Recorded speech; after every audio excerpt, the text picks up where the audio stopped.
بسم اللہ الرحمن الرحیم۔ ناظرین السلام علیکم، آپ دیکھ رہے ہیں صابر شاکر کو یوٹیوب چینل پہ۔ آج 5 مئی ہے سال 2020 اور دن ہے جناب آج منگل کا۔ دو خبریں ہیں وہ میں آپ سے شیئر کرتا ہوں اور اس میں انٹر لنک ہے آپس میں۔ چین، امریکہ، پاکستان، انڈیا، افغانستان، یہاں پہ کیا کیا ہو رہا ہے، اور خاص طور پہ انڈیا جو ہے وہ ایک پلاننگ کر رہا تھا، بلکہ پلاننگ کر کیا رہا تھا، اس نے کچھ دنوں سے کافی ہلہ گلہ مچایا ہوا تھا، لیکن اس کے پیچھے ظاہر ہے موجود ہیں کچھ فورسز، کچھ دوسرے ملک جو اس کو آشیرواد دے رہے ہیں، اور اس کی اپنی بھلائی بھی اسی میں، اس کا اپنا سروائیول، بلکہ بھلائی کیا اس کا سروائیول اسی میں ہے کہ وہ پاکستان کے ساتھ کوئی ہلکی پھلکی لڑائی کرے، جنگ لڑے، اور دنیا کی توجہ اس طرف ہو۔ وہ ایک اس طرح کی پلاننگ کر رہا ہے، اور خاص طور پہ اور اس میں چائنا جو ہے وہ پاکستان کے ساتھ بھرپور طریقے سے کھڑا ہے، نہ صرف کھڑا ہے بلکہ انفارمیشنز بھی شیئر کر رہا ہے، انٹیلیجنس شیئرنگ ہو رہی ہے۔ اس کی ریزن یہ ہے کہ کل پہلی دفعہ پاک فوج کے ترجمان میجر جنرل بابر افتخار جو ہیں وہ بولے ہیں جناب، اور انہوں نے ARY نیوز ارشد شریف صاحب کے ساتھ گفتگو کی ہے، یہ ان کا پہلا انٹرویو تھا، تو انہوں نے یہ بات واضح طور پہ ایک پیغام دیا ہے۔ بیک گراؤنڈ میں آپ کو تھوڑا سا بتا دوں کہ کیوں انڈیا مقبوضہ کشمیر میں جی اس وقت شدید ترین جھڑپیں ہو رہی ہیں، شدید ترین، اور جو پلان بنایا گیا تھا مقبوضہ کشمیر کا پینٹاگون میں بیٹھ کے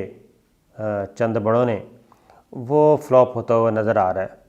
اور جو چند ممالک نے بیٹھ کے فیصلہ کیا تھا وہ اب مجھے نہیں لگتا کہ وہ اسی طرح ہو رہا ہے جیسے کہ انہوں نے سوچا ہوا تھا۔ خیال یہی تھا کہ ایک طویل ترین کرفیو، طویل ترین لاک ڈاؤن ہوگا، اور پاکستان جو ہے، پاکستان کہہ رہا ہوں، مقبوضہ کشمیر میں کشمیری جو ہیں ان کی ہمت جواب دے دے گی۔ پہلے درجے کی، دوسرے درجے کی، تیسرے درجے کی سیاسی قیادت جو ہے مقبوضہ کشمیر کی، وہ ساری جیلوں میں ہیں، پرو انڈین بھی، پرو دلی بھی، اینٹی دلی بھی، حریت کے بھی لوگ، حریت کانفرنس جو ہے وہاں کی، تمام کی تمام لیڈرشپ جیلوں میں ہے، لیکن بات نہیں بنی۔ مقبوضہ کشمیر میں خاص طور پہ رمضان المبارک میں ایسی خوفناک جھڑپیں ہوئی ہیں کہ انڈیا کا سر چکرا گیا، اور ایک جھڑپ شاید میں نے پہلے بھی آپ کو بتایا تھا، اس میں ایک کرنل، ایک میجر اور 5 بھارتی فوجی یہ مارے گئے ہیں، اور ان کا خیال تھا کہ گھر گھر تلاشی لیں گے، گلی گلی محلے محلے بھارتی فورسز جائیں گی اور اپنی کیا کہنا چاہیے انتہا پسندانہ پالیسیوں کو وہاں پہ لے کے جائیں گی، خوف و ہراس پھیلائیں گی، اور کچھ BJP اور RSS کے جو غنڈے ہیں وہ بھی وہاں بھیجے گئے، لیکن سب کو ٹھکانے لگایا گیا اور ٹھیک ٹھاک ٹھکائی کی گئی۔ یہ کپواڑہ میں جو ہے، ضلع کپواڑہ ہے مقبوضہ کشمیر میں، وہاں پہ جناب یہ پھر ایک محلے کا محاصرہ کیا، گھر گھر تلاشی اور خواتین کے ساتھ بدتمیزی، یہاں پہ کشمیری نوجوان جمع ہوئے، وہاں پہ کام شروع ہو گیا، جس کے نتیجے میں جو وہاں پہ بھارتی فوجی ٹیم گئی تھی وہ سب کے سب ٹھکانے، کچھ زخمی ہو گئے، کچھ بھاگ گئے، اور وہاں سے نکلنا پڑا۔ اس میں 2 حریت پسند جی وہ شہید ہوئے۔ یہ سلسلہ چل رہا ہے، اور اب انڈین آرمی چیف نے بھی یہ الزام عائد کر دیا کہ کرونا جو ہے وہ پاکستان نے بھیجا ہے انڈیا میں۔ یہ مزے کی بات ہے، مزے کا خیز، وہی بات جو پومپیو اور ٹرمپ کہہ رہے ہیں کہ جناب کرونا جو ہے وہ چین نے بھیجا ہے۔ انٹیلیجنس ایجنسیز کہہ چکی ہیں ان کو کہ جناب یہ بات نہ کریں، اس سے جگ ہنسائی ہوتی ہے، اور اس سے یہ ہوتا ہے کہ اس کا مطلب ہے کہ امریکہ سپر پاور نہیں ہے، سپر پاور چائنا ہے، تو آپ چائنا کی سپرمیسی تسلیم کر رہے ہیں، یہ باتیں نہ کیا کریں، لیکن ان کا سروائیول اسی میں ہے۔ اور اب پہلے تو ٹرمپ کہتے تھے، اب ان کے وزیر خارجہ پومپیو جو ہیں وہ بھی کہنے لگ گئے ہیں، انہوں نے بھی کہا کہ ہم انٹیلیجنس رپورٹس کو نہیں مانتے، یہ ووہان لیب کا ہی ہے جو کرونا وائرس ہے، کھلے ہم کہہ رہے ہیں۔ اور چائنا اس پہ مسکرا رہا ہے، ایک سائڈ پہ کھڑا ہے، وہ مسکرا رہا ہے۔ اس کی ریزن کیا ہے یہ ان کو بھی پتہ ہے کہ پومپیو کو بھی اور ٹرمپ کو بھی، لیکن وہ اس سے فائدہ اٹھانا چاہتے ہیں سیاسی، کہ چائنا کو پریشر میں لایا جائے، چائنا سے کوئی مراعات، کوئی انسینٹیوز لیے جائیں، کیونکہ ساری اکانومی جو ہے وہ چائنا کی بنیاد پہ امریکنز کی پالیسی جو اقتصادی ایکٹیویٹیز ہیں، اقتصادی سرگرمیاں، وہ ساری کی ساری بیس کرتی ہیں چائنا پہ، انحصار ان کا چائنا پہ ہے۔ وہ اس سے کچھ فائدہ اٹھانا چاہتے ہیں، لیکن چائنا ظاہر سمجھدار ہے، وہ کوئی بچہ تو ہے نہیں۔ یہ چیز چل رہی ہے، اور یہی الزام اب انڈیا کی طرف سے آ گیا ہے پاکستان پہ۔ تو D G I S P R major general Babar Iftikhar صاحب نے جناب ٹھوک بجا کے ایک بات کر دی ہے، انہوں نے یہ واضح طور پہ کہہ دیا ہے کہ انڈیا کا جو ڈیزائن یا خیال، جو خواب، خام خیال کہنا چاہیے جو ہے، اگر انڈیا پاکستان کی طرف اگر کمزور سمجھے کہ ایک قدم بھی بڑھے گا تو اس کا جواب بڑا ٹکا کے دیا جائے گا، اور اس کی انہوں نے بٹوین دا لائن ایک میسج دے دیا۔ انہوں نے کہا کہ کیونکہ اس وقت کرونا، کیونکہ انڈیا نے لائن آف کنٹرول پہ زیادہ جو چھیڑخانی شروع کی وہ اسی لیے کی تھی کہ چیک کرنے کے لیے، کیونکہ اس وقت 245 کے تحت، آرٹیکل 245 کے تحت افواج پاکستان جو ہیں وہ انسداد کرونا میں گورنمنٹ آف پاکستان کی ہدایت پہ سول گورنمنٹ کو کر رہی ہیں اسسٹ، ملک بھر میں، ضلعوں کی حد تک، شہروں میں، دیہاتوں میں وہ اسسٹ کر رہی ہیں، اور لا اینڈ آرڈر میں بھی کر رہی ہیں، اور ریلیف کے کاموں میں بھی کر رہی ہیں، اور یہ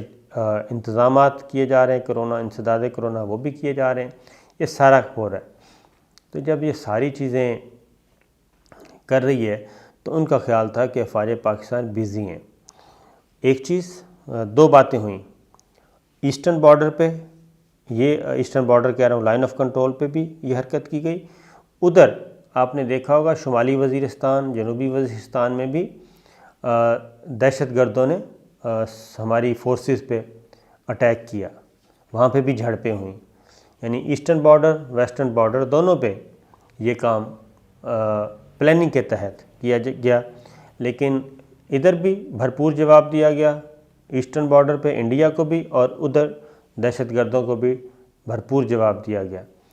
دونوں طرف سے۔ اس کا مطلب کیا ہے؟ اس کا مطلب ہے کہ کچھ فورسز، یہ صرف انڈیا نہیں ہے، کچھ اور بھی ملے ہوئے ہیں، یہ دونوں مل کے کھیل رہے ہیں اگینسٹ پاکستان۔ مشرقی بارڈر پہ کھلا دشمن ہے انڈیا، اور مغربی پہ دشمن نظر نہیں آتا، لیکن اندازہ لگایا جا سکتا ہے کہ یہ کون حرکتیں کر رہا ہے۔ تو یہ چیزیں، اس کے بعد تو پاک فوج کے ترجمان نے یہ بتایا جناب کہ ہماری جو ایسٹرن بارڈر پہ افواج تھیں وہ وہیں پہ موجود ہیں، بلکہ ان کی کیپیبلٹی بڑھا دی گئی ہے، ان کو مزید ان کا انہانس کیا گیا ہے، دفاع کا ساز و سامان۔ اور اسی طریقے سے D G I S P R نے یہ بھی بتایا کہ ویسٹرن بارڈر پہ بھی ایک فوجی نہیں ہٹایا گیا، نہ صرف ہٹایا نہیں گیا بلکہ انہوں نے کہا کہ وہاں پہ جو باڑ لگانے کا کام ہے پاک افغان بارڈر پہ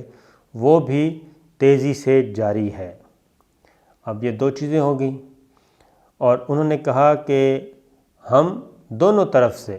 غافل نہیں ہیں، اور دونوں طرف سے کچھ بھی ہوگا تو جواب ٹکا کے دیا جائے گا۔ پھر انہوں نے کہا کہ وہ جو ہمارا وہ بھی فورس ہماری کام کر رہی ہے،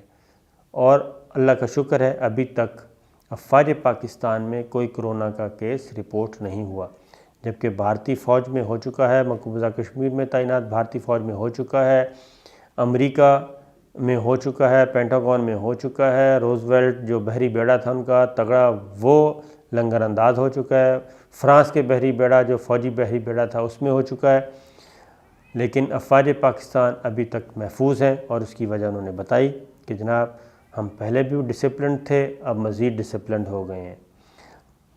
لیکن انہوں نے کہا کہ یہ بیہودہ الزامات لگائے جا رہے ہیں کہ جناب یہ کرونا پاکستان نے انڈیا کو بھیجا، اور دوسرا یہ کہ یہ جتنا بھی اندر ہو رہی ہیں ایکٹیویٹیز مقبوضہ کشمیر میں جو صورتحال نہیں سنبھالی جا رہی، اس میں کوئی لانچنگ پیڈ ہے، ادھر لانچنگ پیڈ ہے پاکستان میں،